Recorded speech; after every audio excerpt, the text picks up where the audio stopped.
Oke. Ya.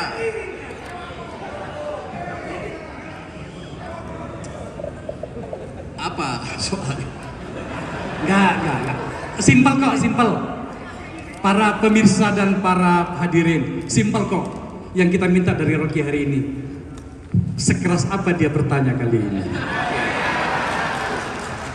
Memang kalau saya bertanya sekeras apapun, nggak bisa dijawab oleh Anies. Saya tahu cara berpikirnya. Bagaimana cara berpikirnya? Dan saya tahu isi hatinya. Saya mulai dari situ ya. Demokrasi adalah soal cara berpikir. Ada definisi standar demokrasi adalah pemerintahan dari, oleh, dan untuk rakyat. Nah, itu omong kosong. Demokrasi adalah the government of reason through the government by the people.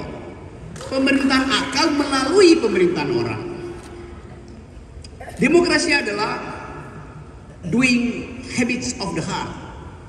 Datang dari kebiasaan. Saya pakai bahasa Inggris karena dia paham bahasa Inggris.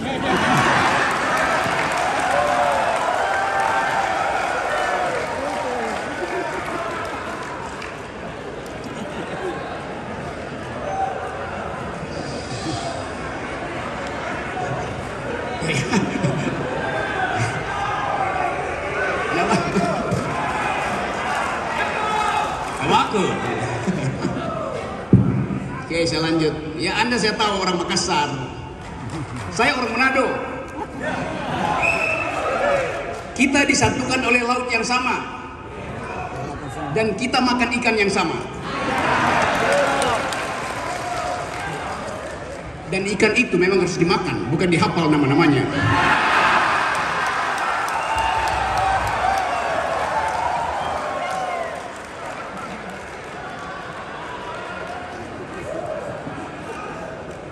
Dan bagian paling enak dari ikan adalah kepalanya. Karena kepala ikan lebih bergizi dari kepala negara.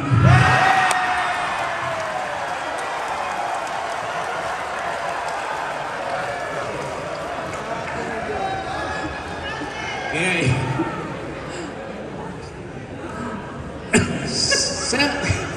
Bu Rocky, begini pertanyaannya kalau begitu. Apakah ada yang menurut Anda bisa Anda kritisi dari seorang Anies Baswedan? Banyak. Ya. Oke.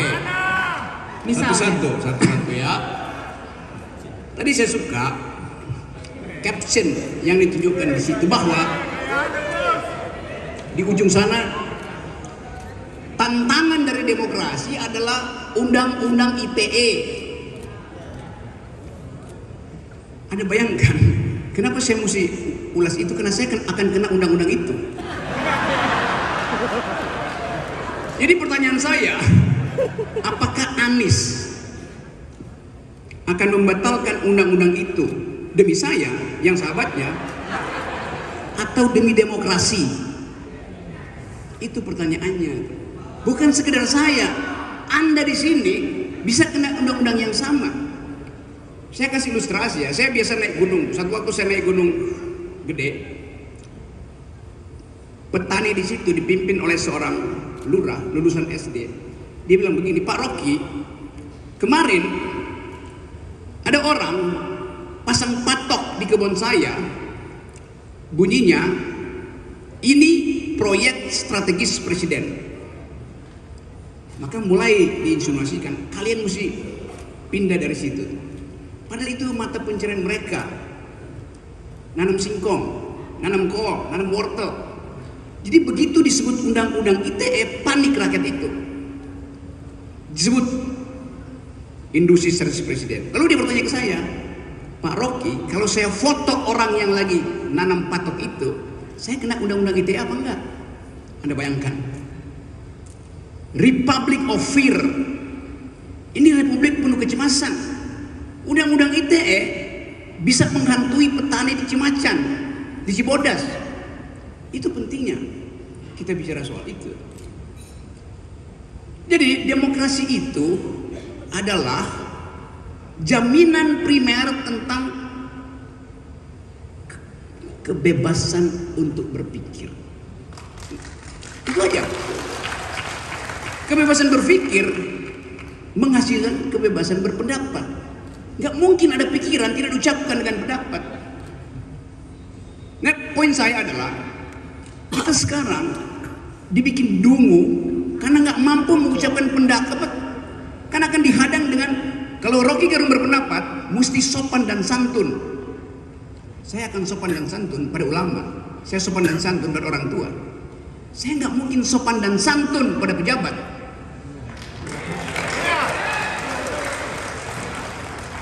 Kasih kritik tapi sopan, artinya jangan kasih kritik.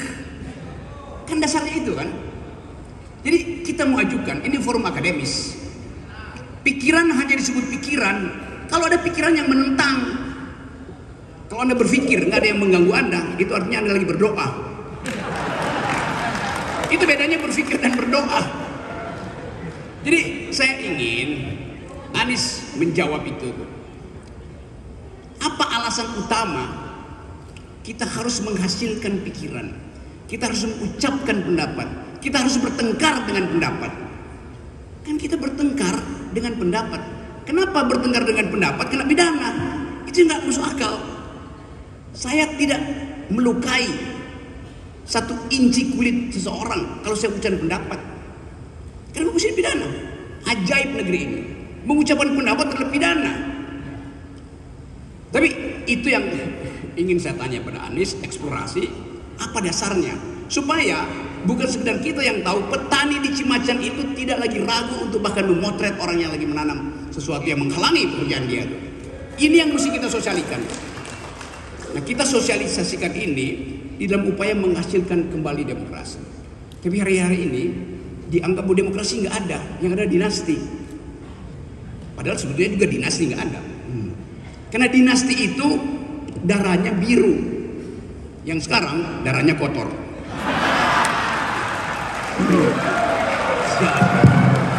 Segitu aja. Bung Rocky, segitu aja untuk Pak Anies. Tajamnya cuma segitu. Jaminan bahwa undang-undang ITE tidak akan lagi mengkhawatirkan. Gini ya. Saya mengucapkan itu dengan cara saksama dalam tempo sesingkat-singkatnya. Supaya saya bisa provokasi mereka untuk bertanya pada Anies. Pertanyaan ini sebetulnya jauh lebih dalam daripada soal ITE.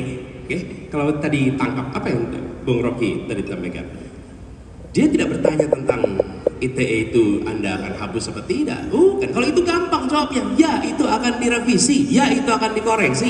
Itu sudah dikatakan berkali-kali. Tapi Bung Rocky tidak tanya itu. Dia tanya mengapa itu harus direvisi. Apa dasar pikirannya kenapa itu harus direvisi? Betul Bung Rocky? Dia tanya lebih dalam daripada itu. Sekarang begini, kenapa ini penting? Yang saya jelaskan. Kenapa kritik itu harus dibuka? Kenapa kebebasan berpendapat itu harus dihidupkan? Ketika negara mengambil sebuah langkah, maka dia melakukannya atas nama rakyat, atas mandat yang diterima. Rakyat memberikan mandat itu pada negara, lalu negara melakukan langkah. Pada saat negara melakukan langkah itu, maka negara punya sebuah pandangan ini. Bila ruang untuk kebebasan berpikir itu dibuka, maka langkah ini akan memancing pendapat. Pendapat kategorinya pro dan kategorinya kontra. Yang kontra kita sebut sebagai kritik. Apa yang terjadi ketika kritik itu dibuka ruangnya? Maka saya misalnya sebagai penyelenggara negara, ketika mendapatkan kritik, saya harus menyiapkan argumen tambahan atas apa yang saya kerjakan. Saya harus mereview semua alasan kenapa yang dikerjakan. Dan ketika kemudian kritik itu makin tajam, apa yang dikerjakan harus memiliki dasar yang lebih kuat lagi. Dan ketika itu terjadi, maka kritik itulah sebenarnya yang membuat sebuah rencana, sebuah kebijakan makin solid. Kalau ruang itu tidak ada, ruang itu tidak dibuka, apa yang terjadi? Dia akan melenggang tanpa kritik, dan dia nanti muncul sebagai masalah yang baru dirasakan rakyat sesudah dieksekusi.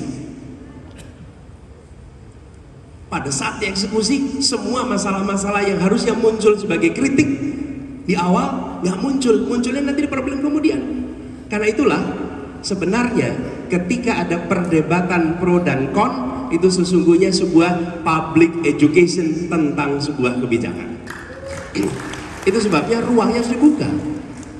Tapi kalau ruang itu tertutup, kebijakan melenggang begitu saja tanpa ada proses penajaman, penguatan. Dan saya perlu garis bawahi ketika bicara tentang begini, tentang kritik. Sebuah kritik itu substansinya, mau caranya seperti apa, itu urusan pengkritik, bukan urusan pendengar. Urusan pengkritik, mau dengan cara yang santun, mau tidak santun, itu urusan pengkritik. Tapi bagi yang dikritik, substansinya harus dijawab, harus dijelaskan, dan harus diberikan ruang itu untuk terbuka. Siapa yang paling dirugikan ketika ruang kebebasan itu hilang?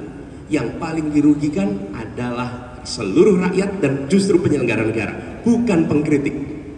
Yang paling dirugikan bukan pengkritik, yang paling dirugikan adalah rakyat yang seharusnya tercerdaskan dan negara yang seharusnya bisa membuat langkah yang lebih baik. Jadi, menurut saya dasar dari ini adalah membuat kualitas demokrasi kita lebih baik justru dengan memberikan ruang kebebasan berekspresi yang lebih luas lagi. Kira-kira begitu. Ya. Bentar Rob. Jujur saya yakin peserta di sini, para peserta itu akan setuju dengan saya bahwa hari ini kelihatannya Rocky kehilangan sesuatu. Gitu. Ya, Mas Anies, tadi itu pada episode pertama, sesi pertama, ini maksudnya manas-manasin. Ya, jadi provokasi nanti.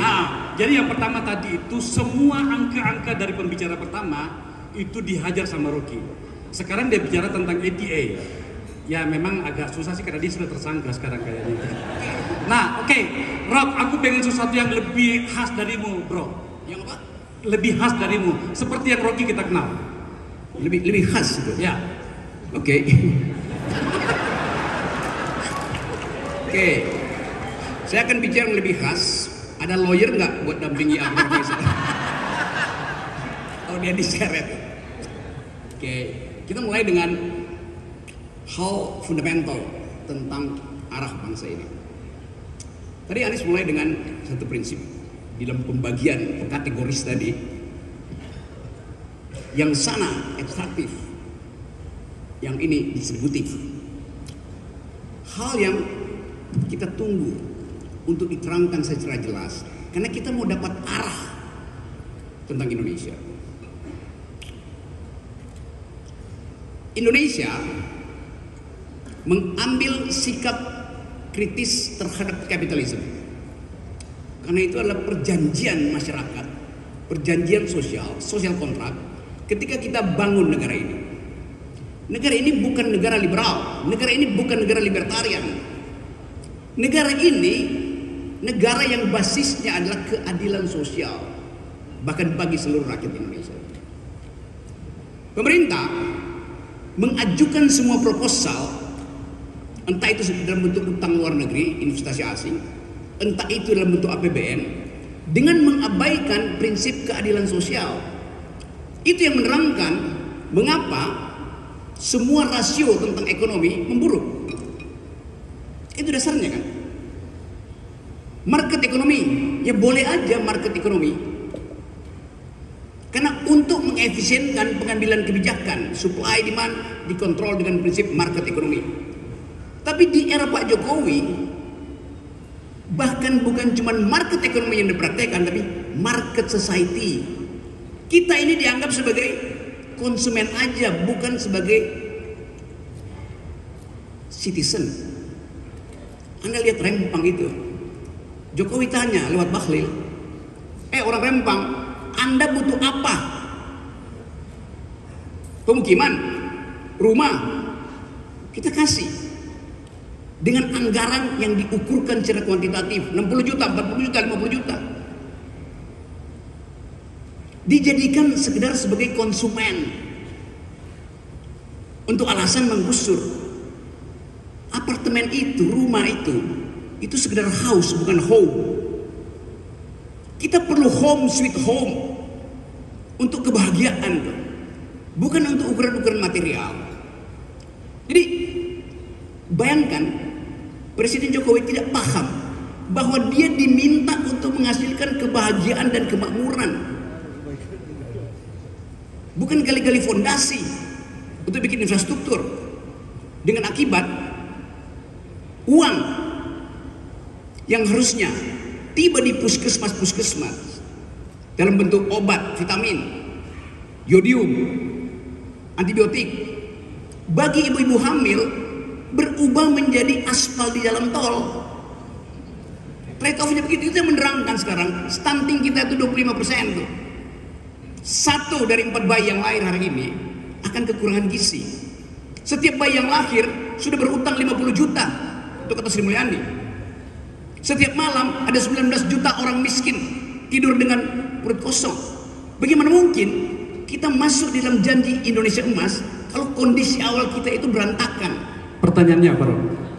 Saya mau terangkan itu sebagai upaya untuk menyusun pertanyaan.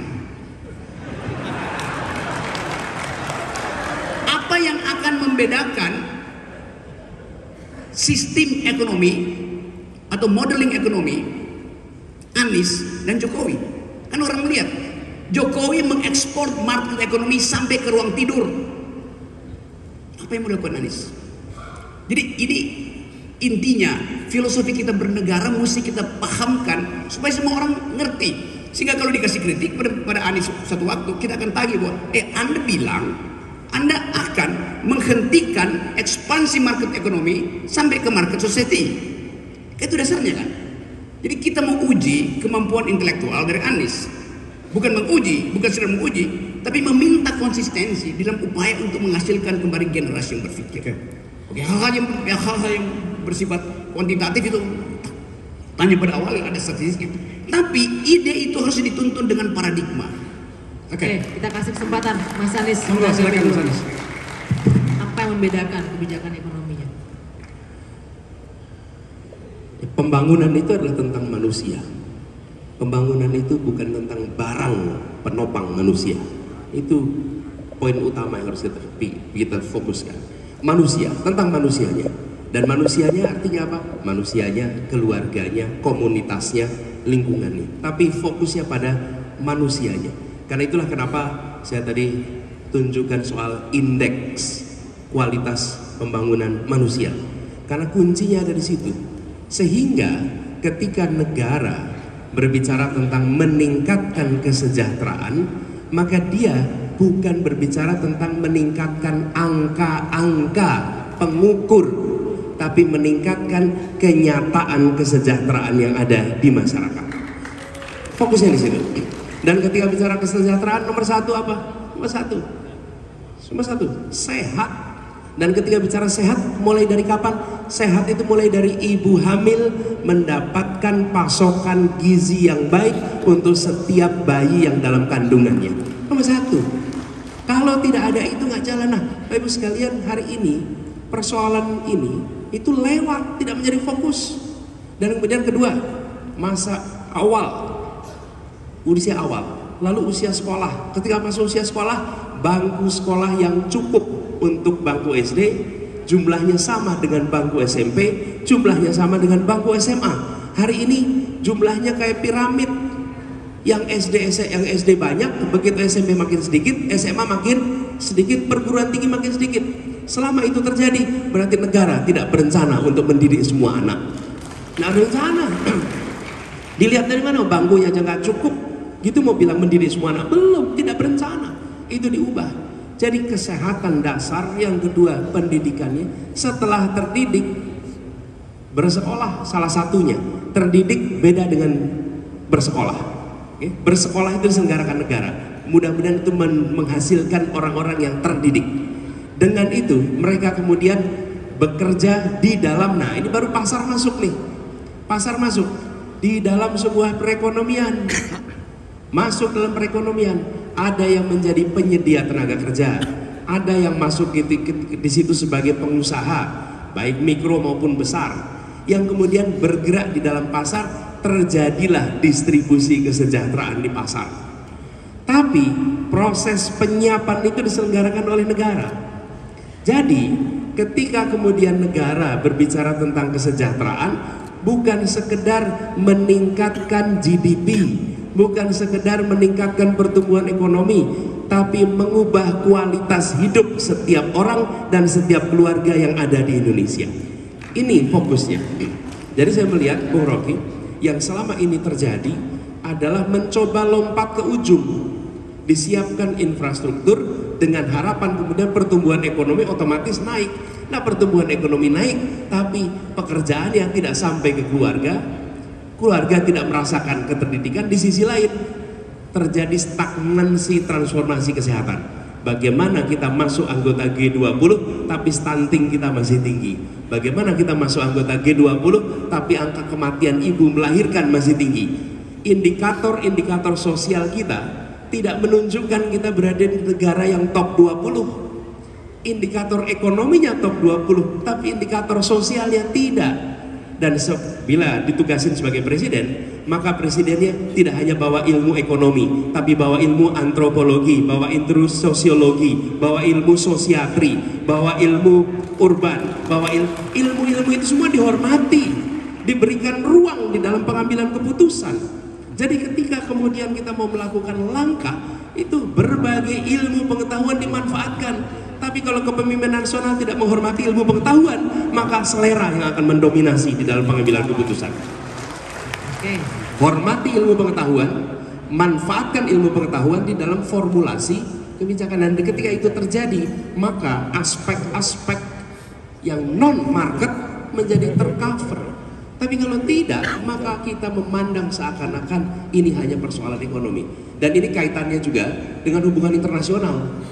Indonesia selama bertahun-tahun memandang posisinya dengan dunia itu transaksional.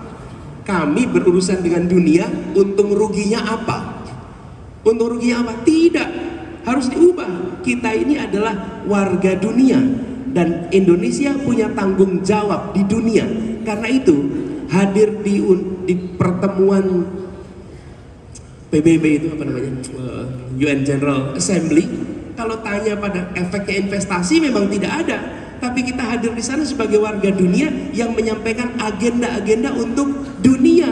Tapi kalau kita berpikirnya transaksional, itu tidak penting, karena ini tidak ada kaitannya dengan kegiatan perekonomian. Nah, Indonesia sudah harus berubah. Kita tidak lagi memandang posisinya di dunia semata-mata dalam transaksi ekonomi, tapi sebagai tanggung jawab kemanusiaan atas semua urusan yang ada di dunia. Jadi konsekuensinya itu luas ketika kita menggunakan berbagai bidang di dalam urusan pembangunan, gitu ya.